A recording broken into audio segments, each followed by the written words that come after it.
আসসালামু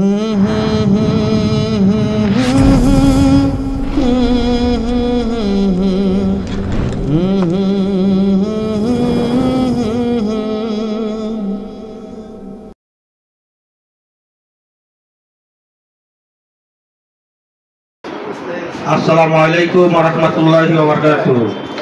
আপনারা সবাই আছেন তো ভালো নাকি? আলহামদুলিল্লাহ। লা ইলাহা ইল্লাল্লাহ, লা ইলাহা ইল্লাল্লাহ, লা ইলাহা ইল্লাল্লাহ মুহাম্মাদুর রাসূলুল্লাহ সাল্লাল্লাহু আলাইহি ওয়াসাল্লাম। আমি প্রায় সময় একটা কথা বলি, আমার পরম দরদি মুর্শিদ কেবলার একটা কথা। সেই কথাটা হলো, আমার পরম দরদি মুর্শিদ কেবলা প্রায় সময় বলেন, ছোট ছোট বলিয়া কাউকে করিও না হীন, ছোট ছোট বর্ষি দিয়া গাতে বড় বড় মিল। আমাদের আজকে কিন্তু আনঅফিশিয়াল শব্দধারী মাহফিল, আলহামদুলিল্লাহ বলি। যদিও মাহফিলটার আকার ছোট, কিন্তু এটার ব্যারিং অনেক বড়, আলহামদুলিল্লাহ বলি। তার কারণ হলো কি জানেন, দাদা হুজুর কেবলা রাহমাতুল্লাহ একটা কথা বলছিল, এই বনেতে বাঘ নাই ভাবিস না রে মনে, ওরে বড় বড় বাঘ থাকে ছোট ছোট বনে। এই বনেতে বাঘ নাই ভাবিস না রে মনে, ওরে বড় বড় বাঘ থাকে ছোট ছোট বনে। আজব দেশের আজব রীতি, পাকে সাকে হয় পিরিতি, রাজা সেথায় গরু চড়ায় রাখাল বসে সিংহাসনে, মন তোমারে নিয়ে যাব সেই না কলির দেশে। পোস্ট অফিসের নাম মায়াপুর, চিঠি সারলে যায় বহুদূর, মালিক পাইলে পেয়ারিং হয়ে আসে, মন তোমারে নিয়ে যাব সেই না কলির দেশে। সেই দেশেতে যাবি যদি বসতে হবে উজাইল বেশে, ও মানা তোর উজাইল না নাও বাইয়া নিবে কে। চেতন মুর্শিদ পাওয়াবার নসিবেতে মিলে যার, তাই তো দরদি মাঝে মাঝে বলে নদীতে কইরা নোঙ্গর, বাইতাছো কুদারা নাও সারা বছর বাইলা তরি, তবু না ফুরাইল গাও। দাদা হুজুর কেবলা বলছিল, ঘুমাইবার তো ঘুমাইবার, কবরে যাইয়া ঘুমাইও। শুনছেন না আপনারা? আলহামদুলিল্লাহ। আর আমার পরম দরদি মুর্শিদ কেবলা আমার আব্বা বলেন, শুয়ে গা তো হয়ে গা, জাগে গা তো পায়েগা।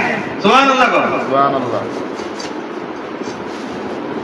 প্রতি সপ্তাহে 2টা দিন, এই যে এখন কারণ বাজার শব্দজারি মাহফিলে যে অবস্থা, প্রতি সপ্তাহে সোমবার এবং বৃহস্পতিবার। দেখেন, গতকালকে অনেক দূরে ছিলাম, আজকে আপনাদের মাঝে আবার আসছি। আল্লাহর কসম করে বলি, তার কারণ কি, কসম যদি কাটতে হয় একমাত্র আল্লাহকে নিয়ে কাটতে হয়, কথা ঠিক কিনা? আল্লাহর কসম করে বলি, এখানে খাওয়ার জন্য আসি না, এখানে কথা বলার জন্য আসি না, এখানে কথা শুনতে আসি, নিজেকে ইসলাহ করার জন্য। সুবহানাল্লাহ। সুবহানাল্লাহ। আমাদের শ্রদ্ধেয় ইমাম সাহেব একটা কথা বলে গেছেন যে বাড়িতে বৈশা আমরা এইভাবে কখনোই একসাথে জিকির করতে পারবো না, একলা একলা জিকিরও হয় না, কথা ঠিক কিনা? এখানে একমাত্র আপনাদের সাথে আসি নিজের ইসলাহর জন্য, নিজের আত্মশুদ্ধির জন্য, অন্য কিছুর জন্য না।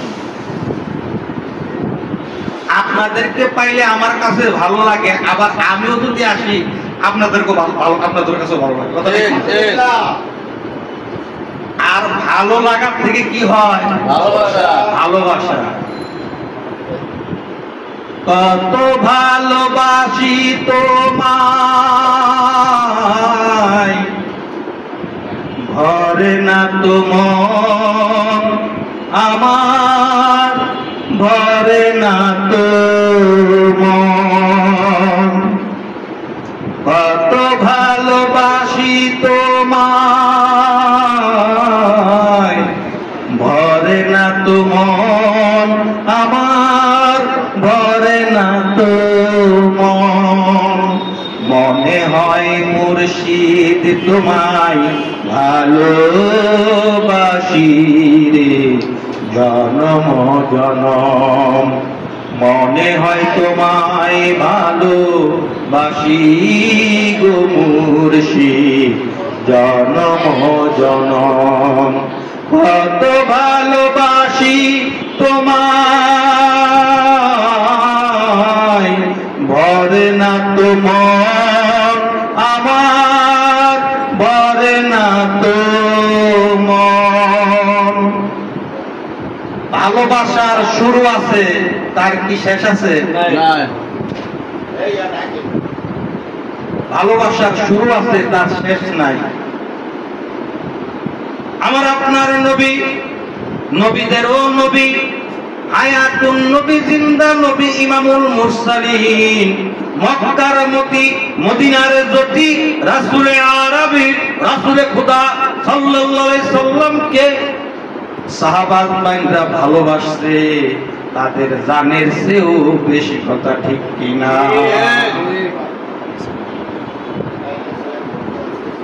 আমার আপনার রাসূল এমন একজন রাসূল, আল্লাহ সুবহানাহু ওয়া তাআলা বলে, বন্ধু আমি যদি আপনাকে যদি সৃষ্টি না করতাম, কুল কায়নাতের কোনো কিছুই সৃষ্টি করতাম না। আমার আপনার নবী হুজুর আকরাম সাল্লাল্লাহু আলাইহি সাল্লামকে যারাই একবার দেখছে ইমানের নজরে, ইমানের নজরে যারা দেখছে তাদের জন্য জাহান্নামের আগুন হারাম হইয়া গেছে। কথা ঠিক কিনা? আল্লাহ রাসূল সাল্লাল্লাহু আলাইহি সাল্লামকে তো আবু জেহেল দেখছে। দেখছে কি? দেখছে। আবার হযরত বিলাল হাবশী তো দেখছে। দেখছে কি? দেখছে না। দেখা দেখির মাঝে বেশ কম আছে না নাই? এই জন্য তো বলছে চাইয়া থাকলে বাইয়া পড়ে। আপনি যখন চাইয়া থাকবেন একজন হক্কানি আলেম বুজুর্গানে দিনদের চেহারার দিকে, তখন আপনার কবিরা গুনাহগুলো, সগীরা গুনাহগুলো কি করবে? ধৈর্য ধরে ফেলে।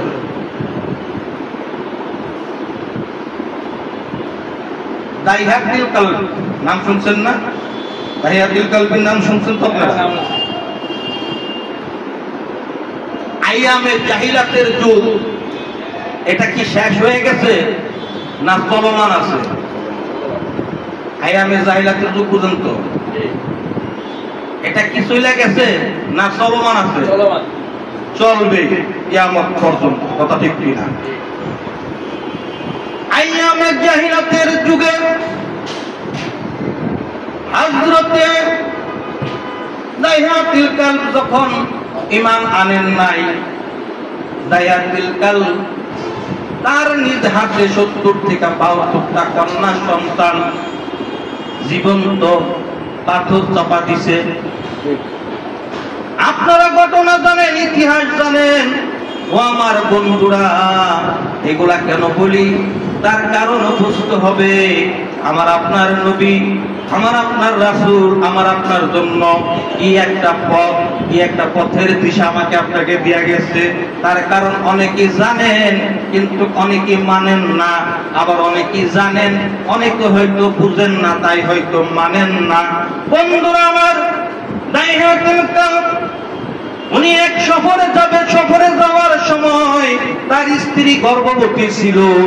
স্ত্রীরা বলতেছে, স্ত্রী রে কি যদি পুত্র সন্তান হয় তাহলে রাইখা দিবি, আর কন্যা সন্তান যদি হয় তারে জীবন্ত পাথর চাপা দিয়া দিবি। তখনকার যুগে মেয়ে মানুষ জন্ম যদি নিত তারা এই জিনিসটাকে অভিশাপ মনে করত, তাদের কাছে তারা একটা কুসংস্কার, তারা এটা ভালো পাইতো না। দাহিয়াতুল কালবি সফরে চলে গেলেন। সফর থেকে কিছুদিন অতিবাহিত হওয়ার পর, কয়েক বছর যাওয়ার পর, দাহিয়াতুল কালবি যখন সফর অবস্থায় ছিলেন তখন তার স্ত্রী একটি ফুটফুটে একটি কন্যা সন্তান জন্ম দিয়েছে। বন্ধুরা আমার, কন্যা সন্তানটা এতই সুন্দর হয়েছে, এতই সুন্দর হয়েছে, দেখবেন কিছু কিছু সন্তানেরা পিতার চেহারার মতো হয়, মাতার চেহারার মতো হয়। ওই সন্তানটা হুবহু দাহিয়াতুল কালবির চেহারার মতো হয়েছে। তাই মা কি করলো, ওই সন্তানটাকে মাটি চাপা পাথর চাপা দিতে পারে নাই, সন্তানটাকে লালন পালন করা শুরু করে দিল। এইভাবে কিছুদিন অতিবাহিত, কয়েক বছর অতিবাহিত হওয়ার পরে, শুধু তাই না, অতি সুন্দরী হওয়ার কারণে মেয়েটার নাম রাখে জামিলা। বেজার হইতেছেন না বড় আপনারা? আলহামদুলিল্লাহ, আলহামদুলিল্লাহ। এবার দাহিয়াতুল কালবি আসলেন, আসার পরে দেখতেছে ছোট্ট একটা বাচ্চা যাবো, আব্বু আব্বু মা চিনে দিছে না তোমার বাবা? আব্বু। দাহিয়াতুল কালবি থেকে খবর, কি খবর? বিবি কি এটা কেডা? এটা তোমার মায়া জামিলা। তাহলে কি কইছিলাম, কন্যা সন্তান হইলে পাথর চাপা, পুত্র সন্তান হইলে কি করবি? রাইখা দিবি।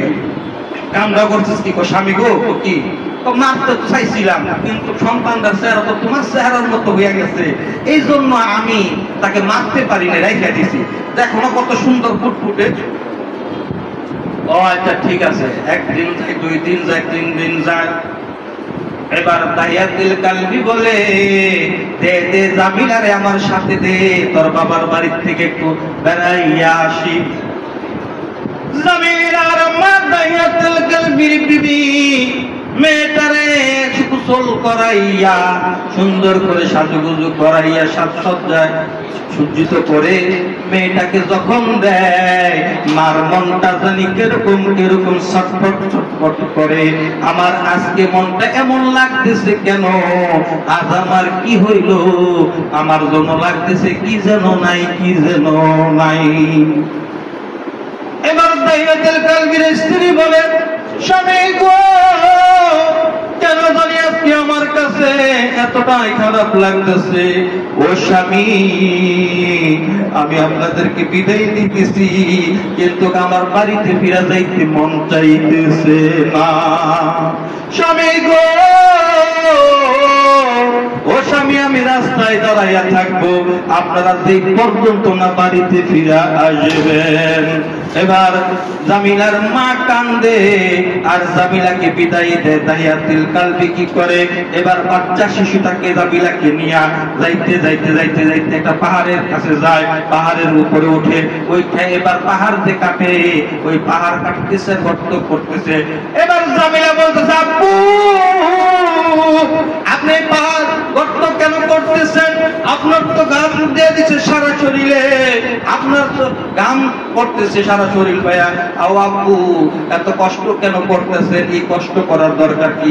চলেন না আমরা নানুর বাড়িতে যাই, মা পেট খায় আছে, আবার বাড়িতে ফিরতে হবে।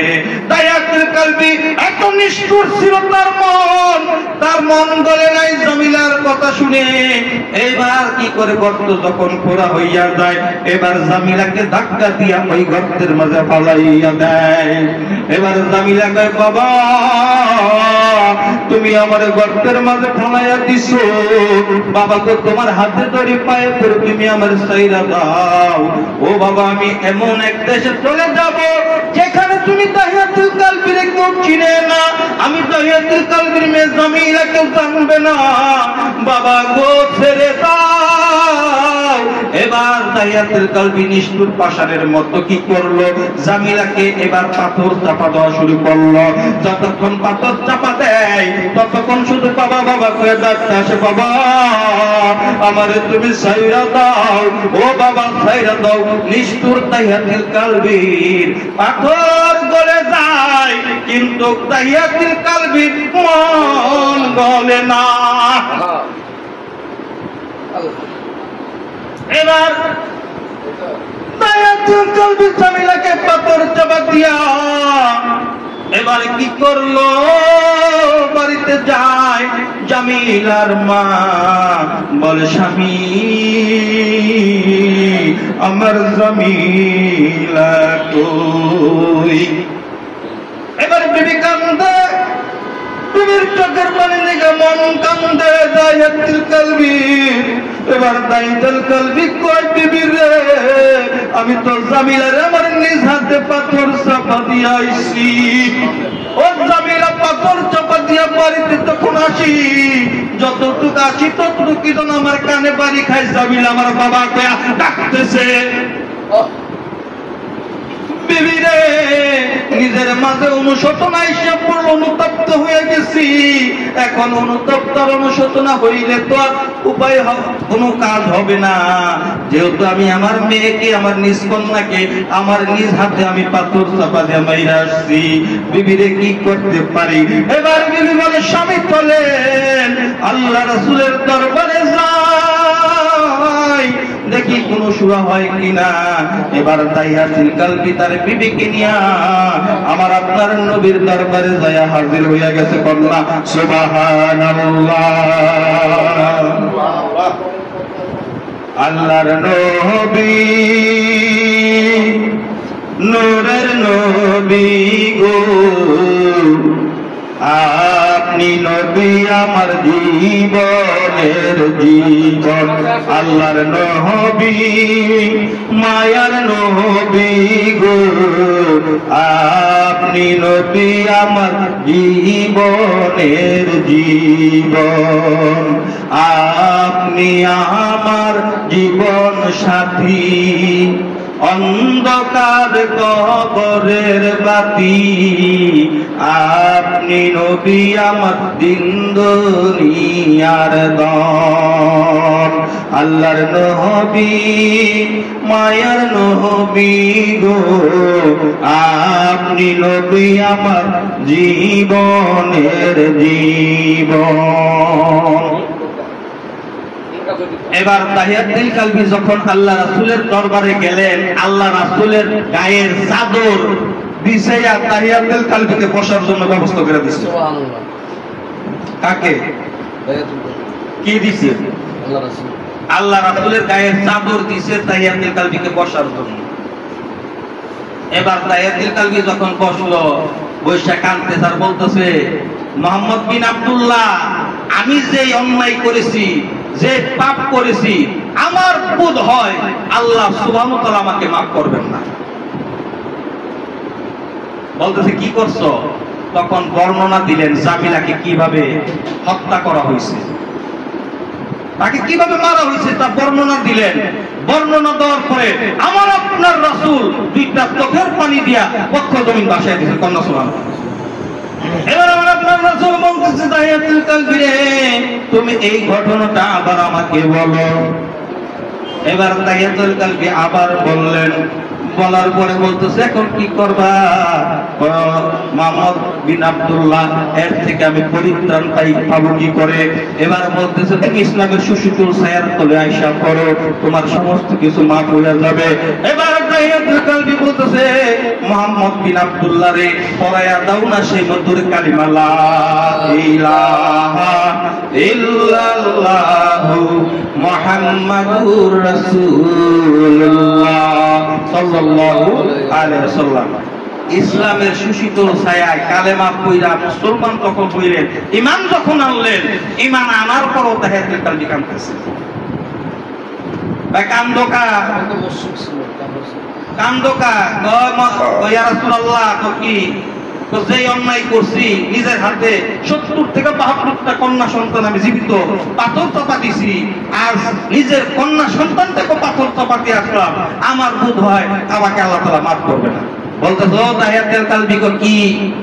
তো শুনো, তুমি ইসলাম ধর্ম গ্রহণ করার আগে, ঈমান আনার আগে তুমি যা কিছু করছিলা, কাফের ছিলা, মুশরিক ছিলা, তুমি যখন এটা যখন গ্রহণ করছো, করার সাথে সাথে তুমি নিষ্পাপ একটি বেগানা মাসুম বাচ্চা হয়ে গেছে। কন্যা সুবহানাল্লাহ। তো ভাইও দোস্ত বুজুর্গ, এখানে আসি একটা কারণ, তা হলো কি, এখানে যতক্ষণ থাকি দুনিয়ার কোনো কাজকর্ম আমাদেরকে গ্রাস করতে পারে না। কথা ঠিক কিনা? এখানে যতক্ষণ থাকি বাসার থেকে নিয়ত করে আসি কোথায় যাবো? কারণ বাজার যাবো সব পূজারির ঘরে। এই যে নিয়ত করে আসতেছি, আসার সাথে সাথে প্রতিটা কাইকে কাইকে প্রতিটা কদমে কদমে নেকের পাল্লা বাড়ি উঠেছে। কথা ঠিক কিনা? আপনি যখন একটু খেয়াল করি ভাই, একটু খেয়াল করি, আপনি যখন সিনেমা দেখতে যাবেন, যাত্রা দেখতে যাইবেন, যখন নিয়ত করে ঘরতে বেরেন, কই যাবো? সিনেমা দেখতে যাবো, যাত্রাপালা দেখতে যাবো, নিয়ত করে বাইরেছেন, কি নেকের পাল্লা বাড়ে না বদের পাল্লা বাড়ে? বদের পাল্লা ভারী হয়, নেকের পাল্লা কমে। আর আপনি যখন নিয়ত করবেন কোন নেক কাজে যাবেন, কোন ওয়াজ তাফসীর মাহফিল, জিকিরের মাহফিল, আপনি যখন নিয়ত করে যখন ঘর থেকে যখন বাইর হবেন, তখন আপনার প্রতিটা কদমে কদমে আল্লাহ তাআলা আপনাকে নেক দিবেন। সুবহানাল্লাহ। তার কারণ ভাইও দুষ্টপুকুর বাসার থেকে বের হই, এখানে আসি একমাত্র ওই আত্মশুদ্ধির জন্য, নিষ্পাপ বেগানা মাসুম হওয়ার জন্য এখানে আসি। আলহামদুলিল্লাহ বলবেন।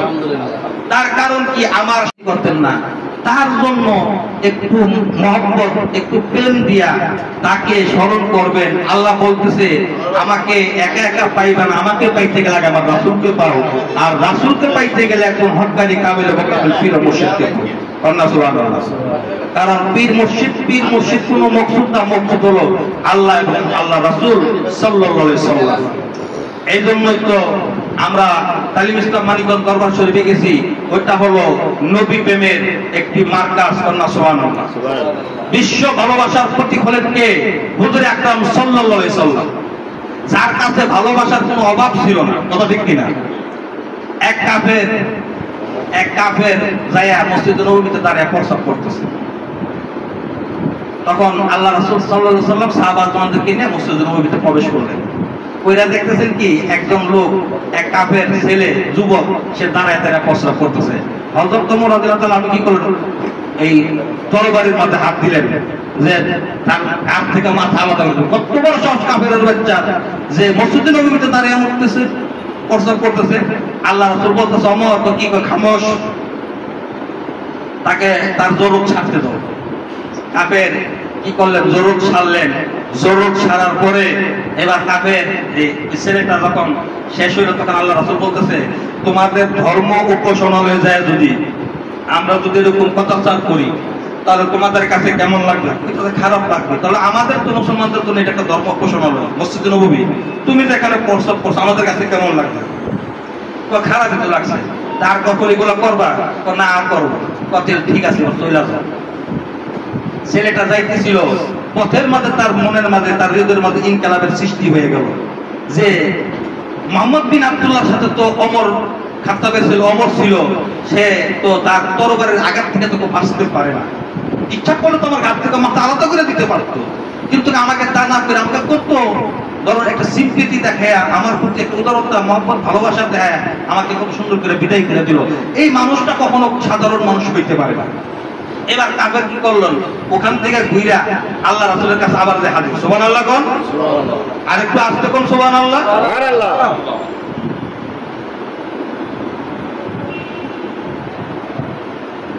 ছেলেটা যায় বলতেছে, মুহাম্মদ বিন আব্দুল্লাহ তো কি তোর বাড়িতে যাইবার বাড়ি নাই, ভিতরে ইনকালাবের সৃষ্টি হয়ে গেছে, তো পরে দাও না সেই মধুর কালিমা লা ইলাহা ইল্লাল্লাহ মুহাম্মাদুর রাসূলুল্লাহ সাল্লাল্লাহু আলাইহি ওয়াসাল্লাম। ছোট্ট একটা কাজ, এই কাজটা ইসলামের জন্য বিশাল বড় বিজয় নিয়ে আসে। আপনারা বদরের যুদ্ধের কথা জানেন না? আবু জাহেল বদরের যুদ্ধের মাঝে কি হয়েছে? গেছে কথা ঠিক কিনা? কার হাতে? ছোট ছোট দুটা বাচ্চা শিশুরা। কথা বুঝেন না তো? এই বনেতে ভাগ নাই, ভাবিস না রে মনে, বড় বড় বাঘ থাকে ছোট ছোট বনে, যদিও মাহফিল ছোট আর পেয়ারিং অনেক বড়। কথা ঠিক কিনা? আল্লাহ রাসূল সাল্লাল্লাহু আলাইহি ওয়াসাল্লামের জামানায় তা ওনার সাহাবী ছিলেন, বিশিষ্ট সাহাবী কয়জন ছিলেন?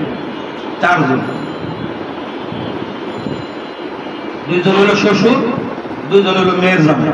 কথা ঠিক কিনা? তাহাজ্জুদের সময় হযরত ওমর রাদিয়াল্লাহু আনহু যে কওমে থাকতেন সেই কওমে আযান দিতেন তাহাজ্জুদের সময়, আর হযরত আবু বকর যে কওমে থাকতেন উনি আযান দিতেন না। কথা বুঝলেন? আযান দিতেন না। এখন কইতাছে দুই কওমের লোক কইতাছে যা আমরা আবু বকর আযান দেয় না কেন, ওমরের কওমে আযান দেয় আমাদের কওমে আযান হয় না কেন। আবার ওমর রাদিয়াল্লাহু আনহু কওমের লোক বলতেছে যে আবু বকরের কওমের লোক আযান দেয় না, ওমর আযান দেয় কেন। কথা বুঝছেন? গভীর মনোযোগ। এবার দুই কওমের লোকই যায় আল্লাহ রাসূলের কাছে বিচার করতেছে, কইতাছে ইয়া রাসূলুল্লাহ কি কয় এই হালত। আবু বকর কওমের লোকেরা অভিযোগ করলেন যে হযরত ওমর রাদিয়াল্লাহু আনহুর কওমের লোকেরা আযান দেয়, উনি আযান দেয় তাহাজ্জুদের সময়, আবু বকর কেন দেয় না। আবার ওনারা বলতেছে যে আবু বকর রাদিয়াল্লাহু আনহু আযান দেয় না, তাই ওমর আযান দেয় কেন। তখন আল্লাহ রাসূল সাল্লাল্লাহু আলাইহি ওয়াসাল্লাম দুজনকে জিজ্ঞাসা করলেন আবু বকর কি তুমি আযান দাও না কেন। ইয়া রাসূলুল্লাহ তাহাজ্জুদের সময় অনেক মানুষ ঘুমে থাকে, এখন আযান দিলে অনেক মানুষের ঘুমের ব্যাঘাত হইতে পারে, এই জন্য ইয়া রাসূলুল্লাহ আমি আযান দিই না, আমি তাহাজ্জুদের সময় আমি আমার মতো করে আমি তাহাজ্জুদ আদায় করি। ঠিক আছে, তোমারটা ঠিক আছে। ওমর রাদিয়াল্লাহু আনহু জিজ্ঞেস করেন ওমর তুমি বলতেছে ইয়া রাসূলুল্লাহ কি আমি তো তাহাজ্জুদের সময় আযান দেই, অনেক মানুষ তো ঘুমে থাকে, অনেক তাহাজ্জুদ পূজারী লোক থাকে, তারা তো তাহাজ্জুদের খবর পায় না, উদ্দেশ্য পায় না, এই জন্য আমি তাহাজ্জুদের সময় আযান দেই, তারা যেন মানে আযান শুনে যেন বুঝতে পারে এখন তাহাজ্জুদের সময় হয়ে গেছে। আয়েশা রাদিয়াল্লাহু আনহা ঠিক আছে, সুবহানাল্লাহ সুবহানাল্লাহ। যারা ঘুমাইতেছে হেরো ঠিক আছে, আর আমরা যারা কইয়া আছি আমগোটো ঠিক আছে, আলহামদুলিল্লাহ আলহামদুলিল্লাহ।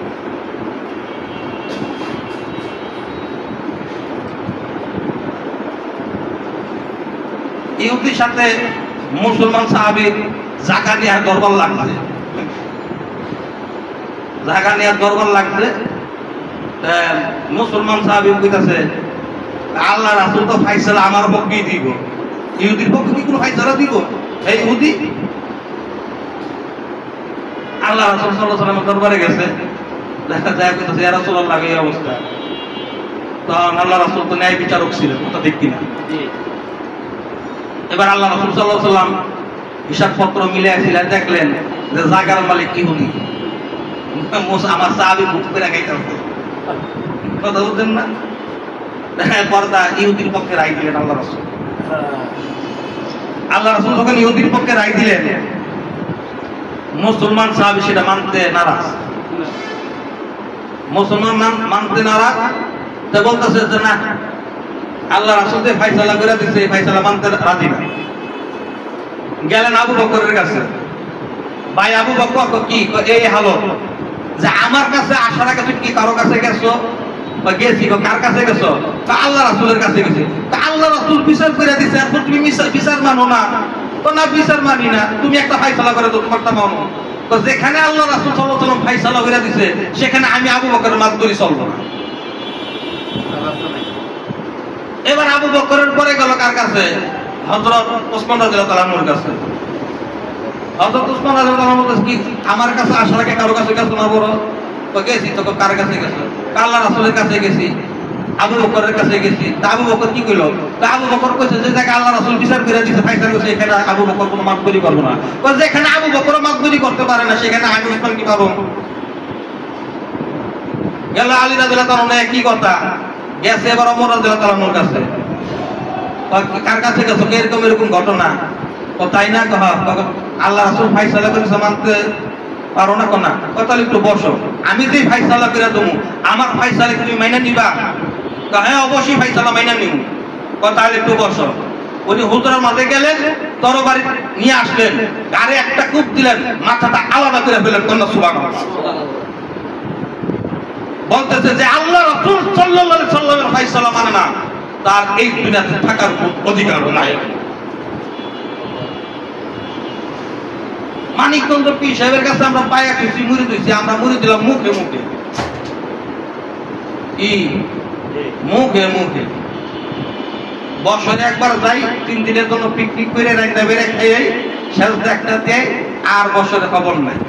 আউন্তি আর জাউন্তি কুছ নেই পাউন্তি। পীরের দরবারে গেলা লাইলা খিচুড়ি খেলা রাজারের বলা কি শূন্য।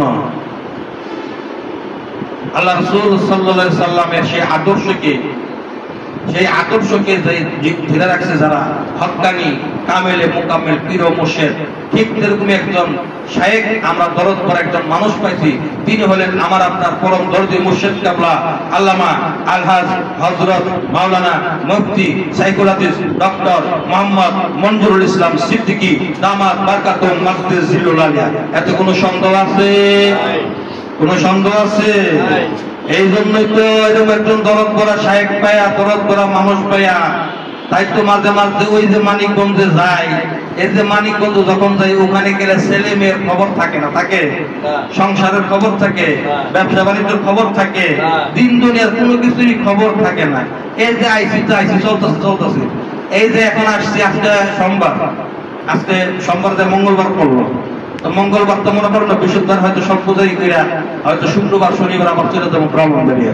যেহেতু আমাদের সামনে আছে বিশ্ব ইজতেমা। কি আছে? বিশ্ব ইজতেমা 5 তারিখে মনে আছে তো? 2025 সালের ডিসেম্বর মাসের 24, 25, 26 2025 সালের ডিসেম্বর মাসের 24, 25, 26 কোন জায়গায়? মানিকগঞ্জ দরবার শরীফের পূর্ব চত্বরে পটলের ময়দানে আমার শায়েখের বলিষ্ঠ নেতৃত্বে এলমে শরীয়ত, এলমে তরিকত, এলমে হাকিকত ও এলমে মারিফতের বিশ্ব ইজতেমা অনুষ্ঠিত হবে। জানা মানা বোঝা, সুবহানাল্লাহ কোন। ওই বিশ্ব ইজতেমা শুধু মুসলমানদের জন্য না, ওই বিশ্ব ইজতেমা কোনো হুজুরদের জন্য না, ওই বিশ্ব ইজতেমা কোনো আলেমদের জন্য না, ওই বিশ্ব ইজতেমা আমার আপনার শুধু জন্য না, ওই বিশ্ব ইজতেমা হলো জাতি বর্ণ নির্বিশেষে সকলের জন্য। কন্যা সুবহানাল্লাহ। আল্লাহ এবং আল্লাহ রাসূলের সান্নিধ্য কিভাবে হাসিল করা যায় তারই লক্ষ্যে, তারই ধারাবাহিকতায় ওই এলমে শরীয়ত, এলমে তরিকতের বিশ্ব ইজতেমা ওখানে অনুষ্ঠিত হবে। বলেন আলহামদুলিল্লাহ। টঙ্গীর কোরাগের মুখে একটা বিশ্ব ইজতেমা তাবলীগ জামাতের ভাইদের যে বিশ্ব ইজতেমা সেটাও ঠিক আছে, আর আমাদের যে বিশ্ব ইজতেমা সেটাও ঠিক আছে। কথা ঠিক কিনা? ঠিক আছে কিনা? ঠিক আছে। এর জন্য আসেন, ওই জন্য তো বিশ্ব ইজতেমায় যাই, সবকের মাহফিলে যাই, দোয়ার মাহফিলে যাই, মাসিক মাহফিলে যাই, যত যাই তত খালি ভালোই লাগে। এই জন্যই কবি এখানে বলে, আমার বাতি যেন নিবে না মুর্শিদ ধান, আমার বাতি যেন নিবে না মুর্শিদ জান। আমার একটু সহযোগিতা করে একটু পারি কিন্তু হালকা জিকির হবে ইনশাআল্লাহ। আমার নিবলে বাতি যাবে রে জাতি, নিবলে বাতি যাবে রে জাতি, তোর নামের হবে অপমান, বাতি যেন নিবে না মুর্শিদ জান, আমার বাতি যেন নিবে না মুর্শিদ জান। দয়াল তোর মাটিতে পারা দিলে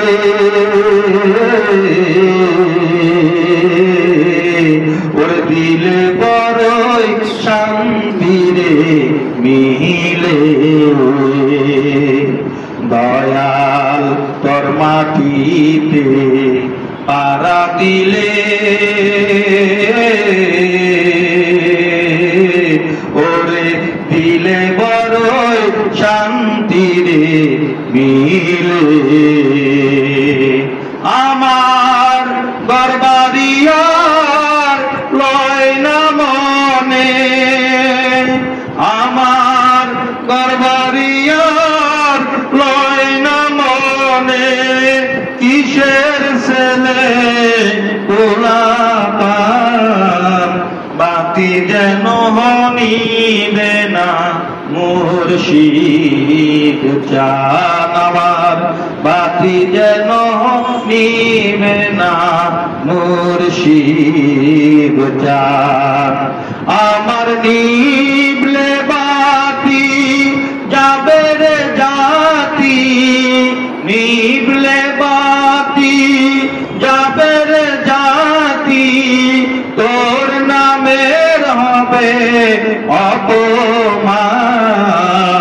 বাতি যেন নিবে না মুর্শিদ চাঁদ, আমার বাতি যেন নিবে না মুর্শিদ চাঁদ। দয়াল তোর মাটিতে পারা দিলে ওরে দিলে বড় শান্তি রে মিলে। দয়াল তোর মাটিতে পারা দিলে ওরে দিলে বড় শান্তি রে মিলে। পাড়া যখনই মাটিতে দেই দিলে তো দিলে শান্তি লাগে, কথা ঠিক কিনা? আর ওখানে গেলে আমাদেরকে কি তালিম দেয়? জিকির করো। কি জিকির করো? সুবহানাল্লাহ, আলহামদুলিল্লাহ, আল্লাহু আকবার, লা ইলাহা ইল্লাল্লাহ। তা বন্ধুরা, ইনশাআল্লাহ তাআলা আমরা জিকিরের জন্য সকলে প্রস্তুতি হই। ইনশাআল্লাহ তাআলা আমাদের প্রোগ্রাম আজকে 3টা পর্যন্ত চলবে। কয়টা পর্যন্ত? 3টা পর্যন্ত চলবে। যেহেতু 2টা বাজে গেছে, আর সময় আছে অল্প, 1 ঘন্টা আমাদের হাতে সময় আছে। এর ভিতরে 1 ঘন্টা আমাদের হামনাত মুর্শিদ ইনশাআল্লাহ তাআলা চলবে। তাই এখন আমাদের এই যে আমাদের নাসির ভাই কিন্তু আমার পাশে আছে, আলহামদুলিল্লাহ উনি কিন্তু গজল টজল পরিবেশন করবেন। আমরা শুনবো ওনার কাছে উর্দু গজল এবং নাতের আসল, আবার যে মানে একটা গজল গায় এই সেই ঘর। আমি এই গজলটা প্রায় সময় আমার মোবাইলে আছে, আমি প্রায় সময় লাগাই শুনি। আমার কাছে খুব ভালো লাগে, খুব দরদ দেয় উনি গজলটা উনি গায়। আলহামদুলিল্লাহ, ইনশাআল্লাহ আমরা এগুলো শুনবো। আসেন ইনশাআল্লাহ তাআলা আমরা সকলে আস্তে আস্তে একটু কায়ুল্লাহ দিতেছি। আলহামদুলিল্লাহ জিকিরের জন্য প্রস্তুতি হই। 3টা পর্যন্ত আজকে আমাদের সর্বদের প্রোগ্রাম ইনশাআল্লাহ তাআলা চলবে। এরপরে যদি রাত্র জাগরণ করেন করতে পারবেন, সমস্যা নেই। হামনার জিকির ইনশাআল্লাহ তাআলা হবে। এখন আমি আমাদের বড় ভাইকে আবেদন করি, নিবেদন করি, কারণ মাজার সিদ্দিক আহমদ কবিরের পক্ষ থেকে আমাদের কিছু গজল পরিবেশন করে শোনানোর জন্য। আসসালামু আলাইকুম ওয়া রাহমাতুল্লাহি ওয়া বারাকাতুহু।